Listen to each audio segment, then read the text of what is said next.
Our next speaker today, as we travel around the world, we're now coming to America. We will introduce Nicole DuPuis, who is with the APTA, if I got that right. Good morning. Good morning and good afternoon, everyone. Really appreciate the opportunity to be here. As was mentioned, my name is Nicole DuPuis, and I serve as the Director for Transit Technology and Innovation at the American Public Transportation Association, otherwise known as APTA.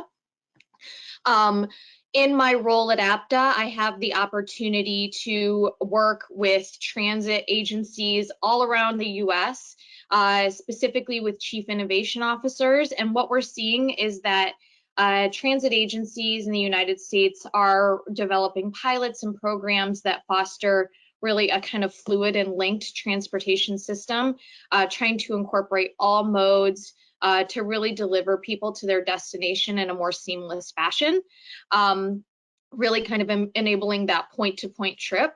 And as we see this kind of ebb and flow in the mobility ecosystem in the United States, and in response to users' mobility needs and new preferences, and now, of course, the challenge of the COVID-19 public health crisis, and the recovery and restoration of service that agencies are aiming for, the question really, I think, central to this conversation and my presentation today is what role will mobility as a service play in the U.S. transit system of the future?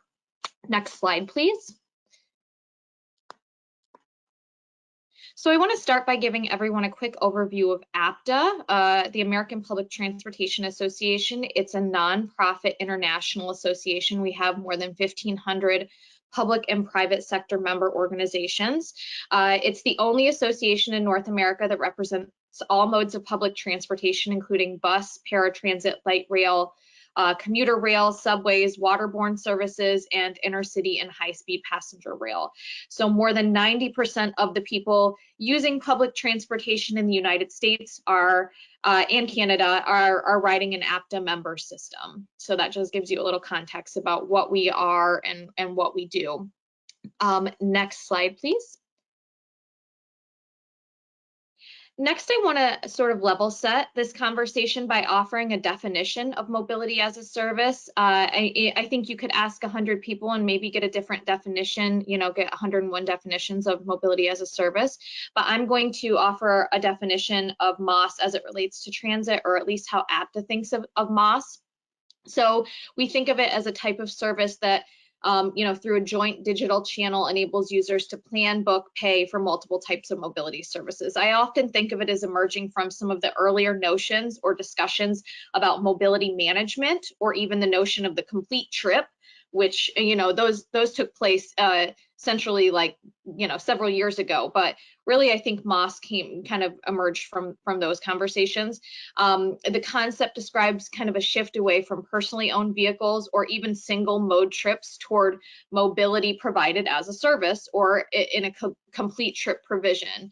And it's enabled by combining transportation services, of course, from the public and private sector, ultimately through a unified gateway that creates or manages the trip, in which users can pay with a single account. So in some versions of MaaS, users can pay per trip or a monthly fee for limited distance, although admittedly we haven't seen a ton of that in the United States.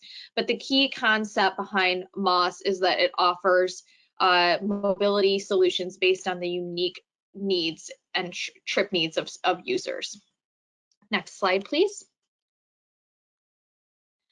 So as we all know, at this point, in many ways, the concept of MaaS hinges on two types of innovation, and I want to create this distinction here. We have innovation in business or service models, and then innovation in terms of new technologies we use to make transit more user-focused. Technology has really impacted the way the mobility ecosystem has functioned in the last 10 to 15 years in a way that almost feels like a 100-year punctuation. For the better part of the century, at least in the United States, we've thought about getting around in one way, predominantly, maybe with slight variations here or there. But we've seen in the last 10 or 15 years, technology, infrastructure, big tech really affect everything from culture to efficiency to day-to-day social interactions. And of course, in the context of transit, the expectations that riders have for how they will plan their trip, the information they will have access to, and how that trip will go for them. So, you know, technology is a huge game changer in the mobility space. Of course, it will also have impacts and influence over information, customer and agency security. And when we talk about MaaS, it's really an idea, I think, that hinges on all these different types of innovations. Of course, technology is essential to that, but it's also service and business model innovation. Next slide, please. So I want to just talk about, you know, when we're talking about MaaS, we're not necessarily just talking about one specific thing. We're talking about kind of a movement toward all of these sorts of different innovations that make MaaS possible or make MaaS work. So, you know, trip planning tools, many agencies are working toward improving the granularity of trip data that they're making available to their riders. Some are doing this by improving trip planning tools, making them more multimodal, enables riders to have information not just about transit options that are available to them, but also other mobility options, both public and private in their ecosystem. It enables riders to use multiple modes of transport, including transit, for a complete trip. With the COVID-19 public health crisis, we've seen many U.S. transit agencies working hard to get riders back. That was mentioned in a previous presentation by one of my colleagues on the panel. And doing this, trying to make it easier by improving the tools and the data granularity available to riders. So this is definitely a trend that we've seen kind of post-COVID. Next slide, please. Again, in building on that, we're seeing a lot of U.S. transit agencies really try to up their game in terms of the real-time vehicle information that they're offering. So through the use of GTFS and widespread adoption of smartphones, today's transit riders have a much better view of their mobility options with real-time transit arrival data. Riders can track locations of buses and trains using GTFS real-time data, as well as other mobility options that might be in the vicinity, such as bike share, private mobility services that might enable them to complete the first and last miles of their trips. And it really facilitates their ability to bring mobility options together to meet their unique needs or to create that complete trip that they need. Next slide, please. In terms of fare payment, we've heard a lot about that today from other presenters.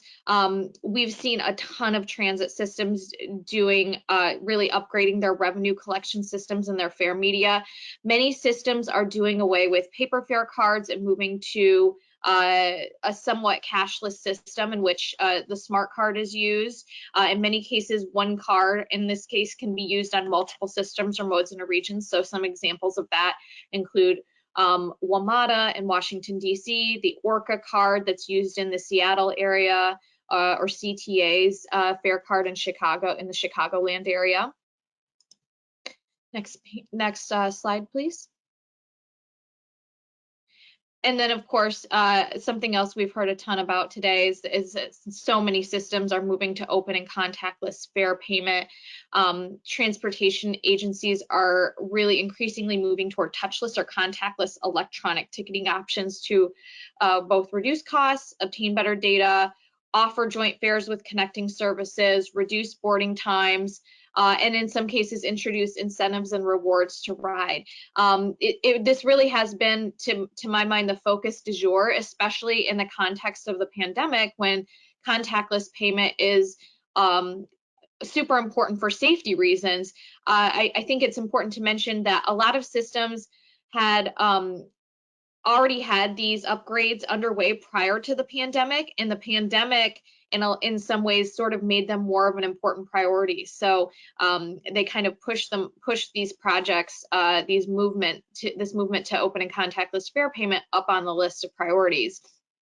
In the past, open and contactless pretty much referred exclusively to smart card or a credit debit schema, but today we're also, of course, talking about mobile. So we have smartphones, wearables, and the operating systems we're dealing with primarily are Android and iOS.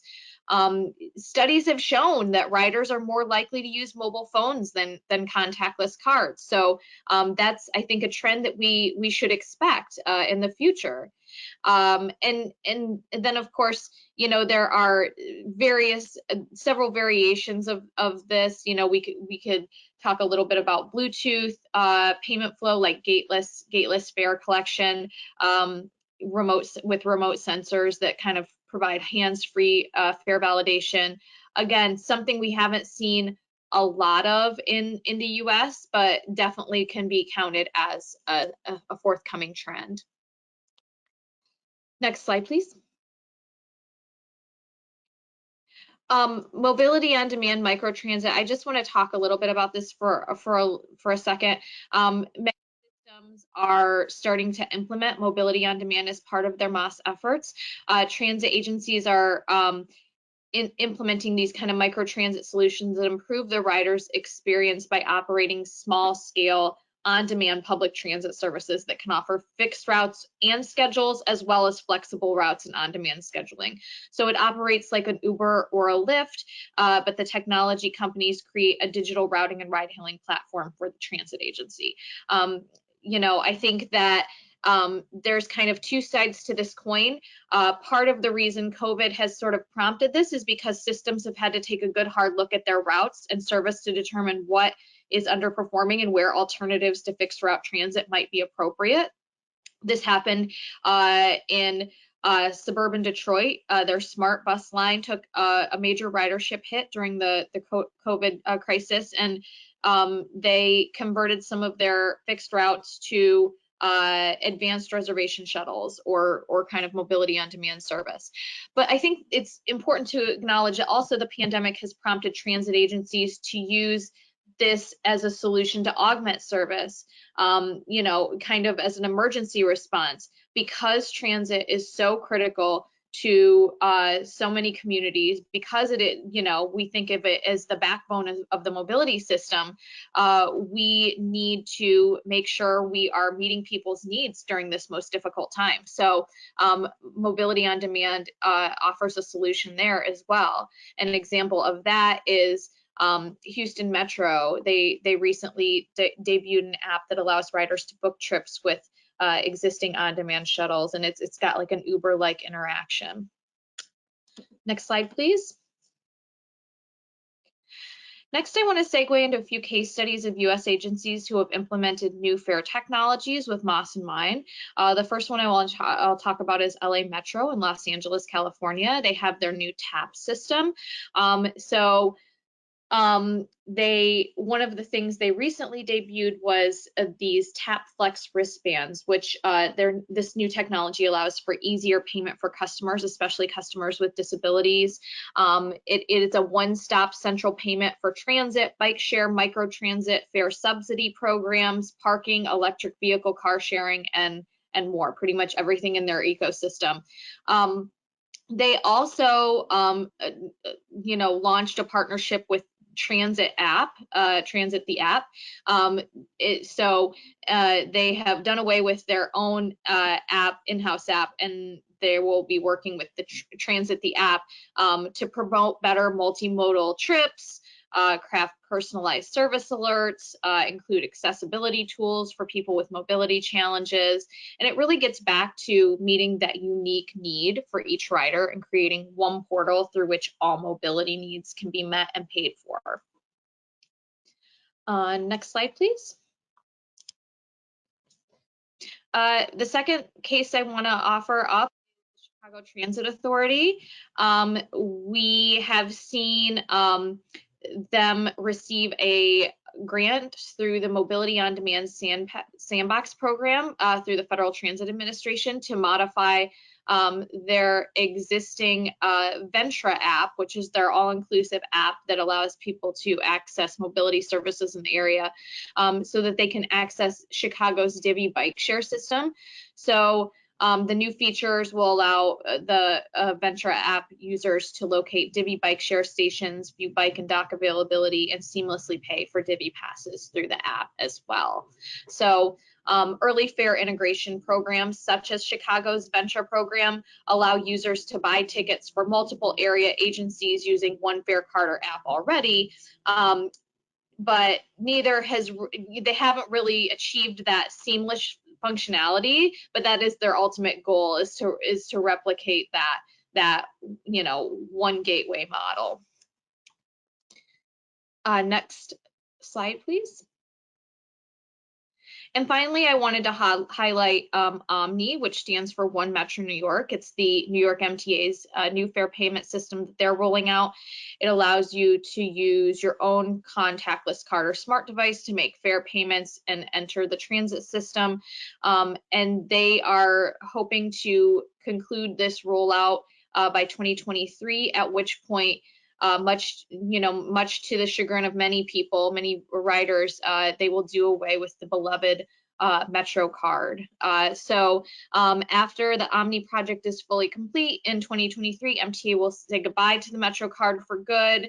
I'm sure it will be a very sad occasion, but they will move fully to the Omni system. This was mentioned earlier, but I think it's worth mentioning again. There are a number of, shall we say, unresolved conversations underway in association with movement to contactless and open fare payment systems, issues of equity and access. How do we accommodate riders who are unbanked or maybe don't have a smartphone or smart device? There are some systems that are doing some really unique things to address this, but I think it's still really important to mention. So, as always, technology is never a silver bullet. There are always issues and challenges that come along with this, and we have to work to ensure that everybody is served. Next slide, please. Finally, I want to talk through some of the critical steps as we think about movement toward mobility as a service. What can systems do, transit systems do, to become mobility as a service or MaaS ready? So first and foremost, there needs to be a broad vision and strategy. We need to articulate this at the local level. What is the problem we're trying to solve? What is the challenge we're trying to address? There needs to be this kind of compelling vision and the political will to implement that vision, to achieve policy alignment. So this means there needs to be coordination between city, regional governments, transit agencies, MPOs, all of those actors in the kind of policy space, and all of the all of the policy frameworks involving parking, congestion pricing, road pricing, land use, traffic management. They all play a large role in the ultimate success of MaaS. So that's incredibly important. We need to be prepared on multiple levels. There are preconditions for MaaS at the community level that include determination on technical readiness, willingness for cooperation between service providers, the rules of engagement between partners, especially on data governance, robustness of the public transit systems. All of that is incredibly important. We need to develop protocols for data. I think this has been spoken to. I won't get into it a ton, but MaaS will generate a continuous wealth of data on ridership, travel patterns. So private companies involved in MaaS are often data companies, and so there need to be protocols for how we deal with it, how we manage and protect data and protect individuals as well. Test, fail, and succeed. We need more experimentation and pilots on this. We definitely have not saturated that. A competitive program could potentially be launched at the federal level, but we need to test more. We need to have updated performance indicators to measure the success of integrated and shared use mobility systems. So if an integrated MaaS network increases ridership on a transportation system, the increased ridership might not be the appropriate goal or intended outcome or appropriate metric. So we need to rethink a lot of the metrics that we use. We need to find synergies and new partnerships. I think this goes without saying. We need to have partnerships between technology companies, automakers, cities, universities, research institutions, planning organizations. Everyone has to work together to make this work. We have to develop new procurement approaches. You know, as we get deeper and deeper into technology and purchasing technology and interoperability, we need to really rethink our procurement systems in the public sector. We need to focus on public and policy education. US communities may face cultural resistance to transformational change like this, especially if it goes up against personal ownership of cars. So we need to make sure we're telling a story to elected officials and the public about the role of public transportation as the backbone of the mobility ecosystem, but how important well-integrated shared use mobility is for all sorts of things, including congestion relief, more efficient land use, etc. And finally, but last but not least, we must understand and place value on social equity and access for all. You know, we have to understand that any shift in the mobility space might exacerbate mobility inequity or cause other social disbenefits such as traffic congestion. Ultimately, our goal needs to be serving all communities, and a policy framework that supports that needs to be put in place. Next slide, please. I'll just go really quickly. I want to reinforce that I think one of the interesting things about transit's turn toward technology is that it has, you know, really kind of reoriented transit to be more customer centric. I think that's ultimately the goal, and we've seen even more of that with COVID-19. And so ultimately, you know, as we think about adopting new business models like MaaS, we need to think about how we can meet that ultimate goal of enabling users to be better informed, make safer, more coordinated, smarter use of mobility networks, which I feel like is the ultimate goal here. Final slide. And this is just my contact information. I so appreciate your time, and I apologize for going over time here. If anyone has any questions, feel free to contact me via email or any other means. Thank you. All right, thanks, Nicole. And sorry for jumping on there for a second. I thought that was your last slide.